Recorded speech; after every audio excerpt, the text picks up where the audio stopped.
ESL Open Cup number 124 in the Korean region, and we are going to be casting this PVZ as we start off in the top right-hand side with the blue Protoss player from Alpha X. This is Classic. Semi-final match against the Red Zerg bottom left from Dragon Phoenix Gaming, Dark. I find it really funny that Dark is still in the Gosu crew clan. That's a team from a long time ago. I believe even Classic was in Gosu crew before he went to military service, if I'm not mistaken. I always think that every time I see Dark play, I'm like, Dark, why are you still in the team you were in multiple years ago? Like, why haven't we just left that? You know, why do we still have these brackets on your name? You know, it's I'm always like, why? Like, to me, it would bother me, you know? I would be out of there straight away. And he's just like, yeah, whatever. I'll join another one when it matters. When DPG make me join a clan tag, then sure. But I just find it so surprising that it's just still there.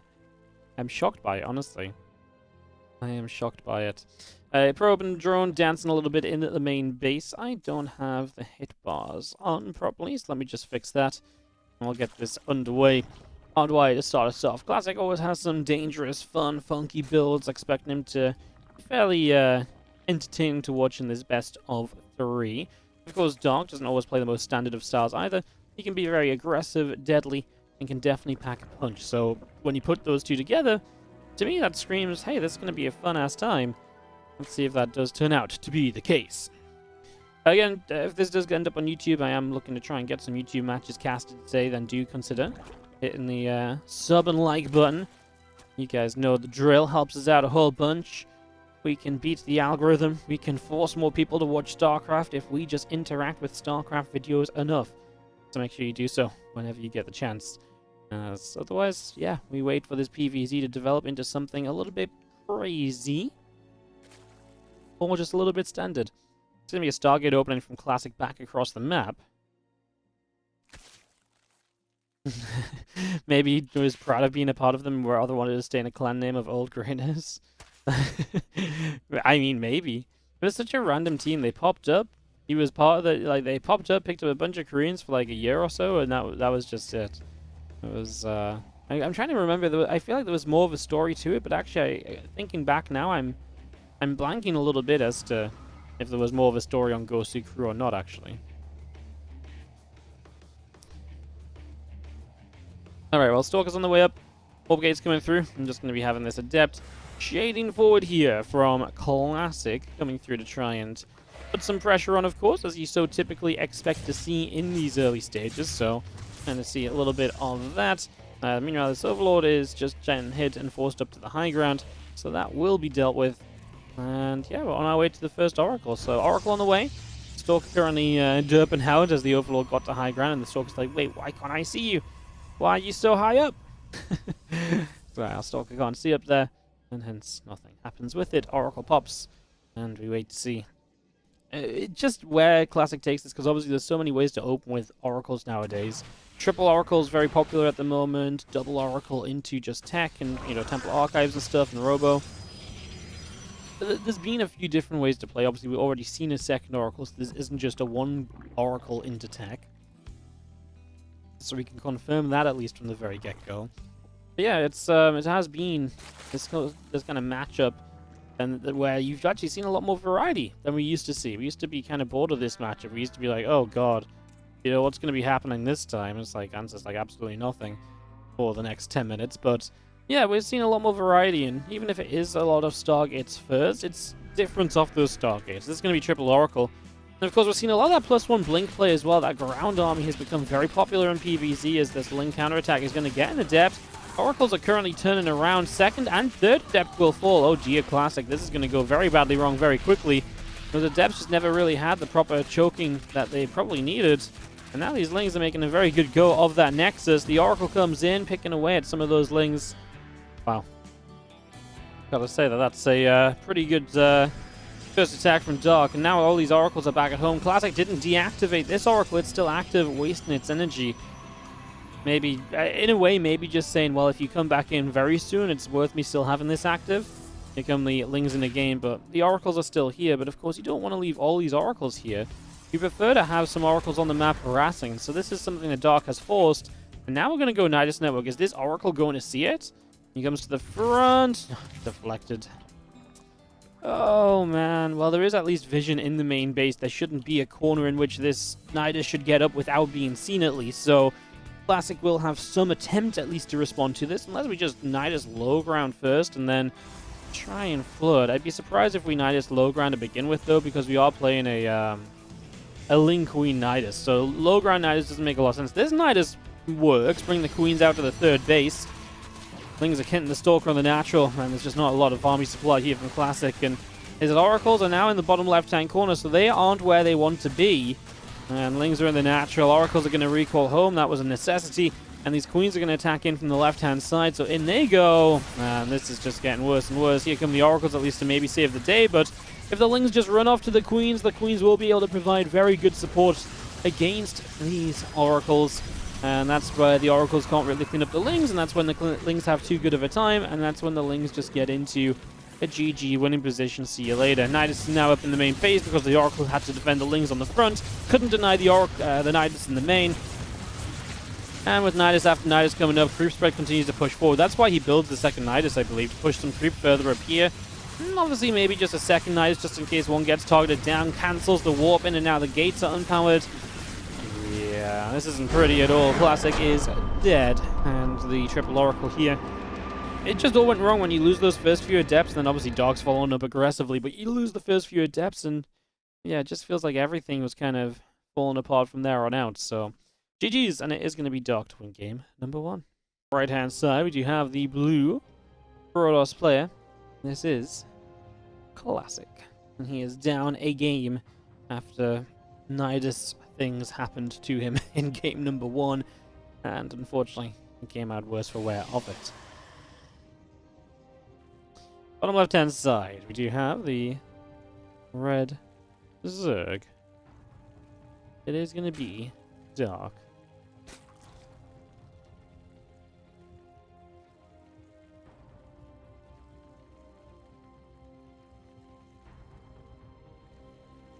Zero chill wicked. Just like cranking out StarCraft for you guys, what can I say? Just like cranking out StarCraft. Like I say, we've got some sponsored content to come a bit later as well, and I'm actually kind of interested in checking it out. It's a new RTS, and I honestly, I won't lie, I'd never heard of it until I got in touch to get, to do the sponsorship. So I was kind of, yeah, and kind of excited to check it out. I actually saw, I saw someone playing. I saw Tasteless was actually playing it yesterday, so I watched that for about 10-15 minutes when I had a chance before DreamHack was on and stuff, and yeah, it looks kind of cool. I'm excited to try it out myself, and obviously hopefully you guys stick around to check that out as well a bit later down the line here today. So we'll see what happens for now in this PvZ. Obviously I'm following an overload across the map, but not too much going on just yet. Let's just got that probe coming out down the bottom left hand side. And that's obviously just going to go in for a little bit of an early game scout. Nothing too crazy.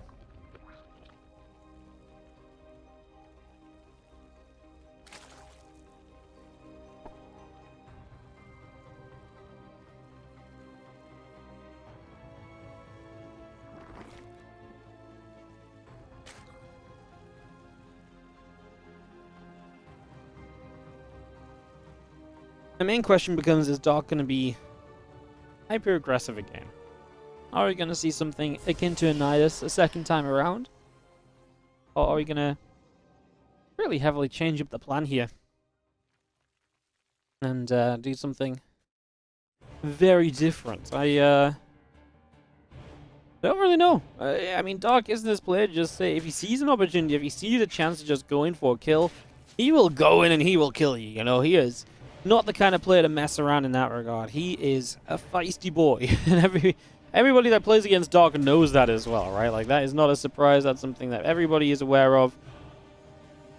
And so Classic is probably like, well, how do I play safely then? Stargate is typically safe, but he's just beat me up when trying to go Stargate this time, so that's not ideal. Becomes a tricky question, to say the least. It's just going to be seeing our couple of probes coming through.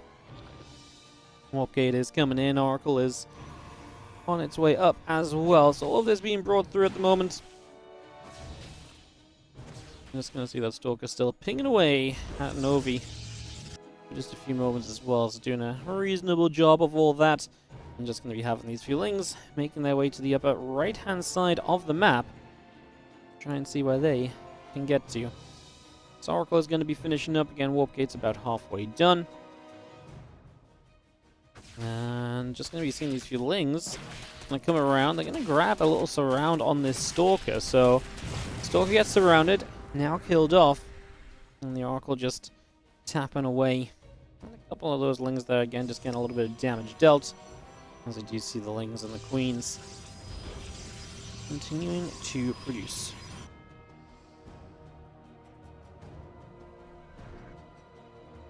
A few more lings around that right side from Dark, because it's just going to be having the Oracles lining up. Just going to see the lings going for pylon for a few moments. And a little bit of damage dealt. Twilight Council Forge all continuing in. And that's going to be classic setup. So it's not going to be triple Oracle, it's going to be double. So he has the transition through to the Twilight and the Forge that much faster this game. I imagine he's going to end up going into it +1 and Blink. It's just so popular right now. It really is the way to play most of the time. This one Adept here. Kind of surprised. I mean, it must have already used its shade, because otherwise you would have shaded it backwards, right? And once you shade that Adept backwards, it can, you know, then have the pylon built behind it. And usually that saves the Adept in the wall. So I imagine that's just what's happened there. And then that's the reason why we didn't see that Adept trying to be shaded, because it was just on shade cooldown initially, and it was just too late to try and save it beyond that moment. Oracle's going to come flying in. And just drop a little revelation on the natural. Queen getting tagged by that. As Oracles want to try and get through here. They're going to activate and start working their way through some drones, but it's a very dangerous dive. You're under attack from 2 queens on the way in. There's a Spore Crawler there, and then the other 2 queens came in on the way out as well. And yeah, I mean, you lose one of your 2 oracles. That's really not good. One of the power of triple oracle is if you lose an oracle, you still have 2 to harass with.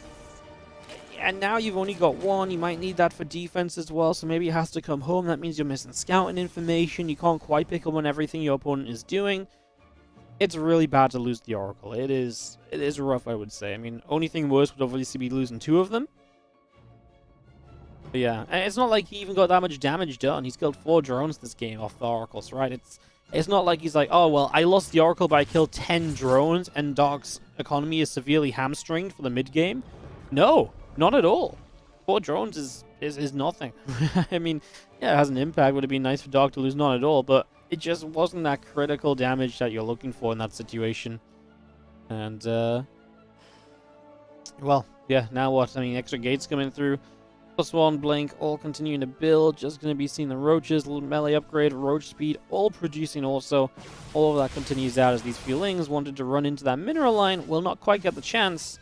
And that sentry is going to help to push the lings away out the left-hand side. There's a couple of queens coming through, chasing that oracle again. Just around and down still.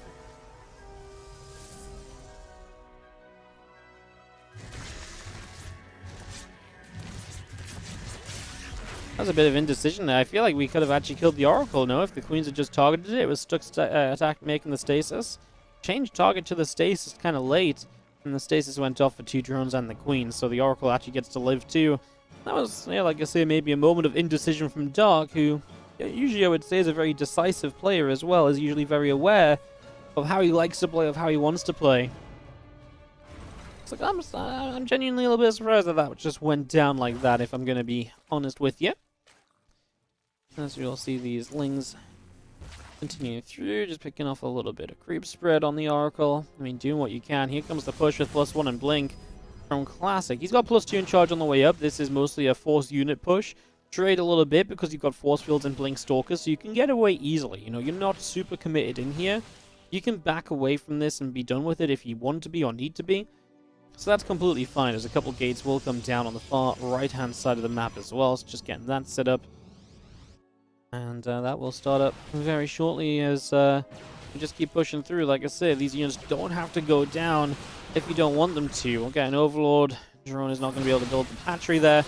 His force fields will do a reasonable job of just keeping units away. Didn't trap any lings in, though, which maybe could have been cool.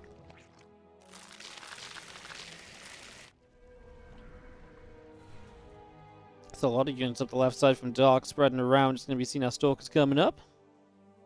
And rejoining back to the top side of the map. So setting up over here. Nidus Network coming through. And just going to be seeing Ravagers, Lings moving back through the middle of the map out down to the south side. They're going to get a wrap around and kill off this set of rocks. Clear this out and obviously open up the map a little bit is always nice. 2 additional warp gates are finishing right now as well. And 11 banelings currently morphing in from Dark. So 11 banes coming through, 22 zerglings producing. And this army of Classic just moving around top side of the map here at the moment. A couple of additional zealots will be warping in the +2 attack. Also still coming through now, +1 armor is going to begin as well. And where are we going to go from here? Things get surrounded. That zealot gets taken down. So it's just going to come through. The Nidus is going to get picked off. So Nidus getting taken down pretty much immediately there. And just going to be seeing everything still moving around. These few Lings are going to run forward. These few Stalkers have to blink back just a moment or so. And these Zealots trying to continue running through, chasing those Lings away. Picking them back for the moment as the Banes want to come in as well. Nice little force field though. Is going to block some of the Banes off for now.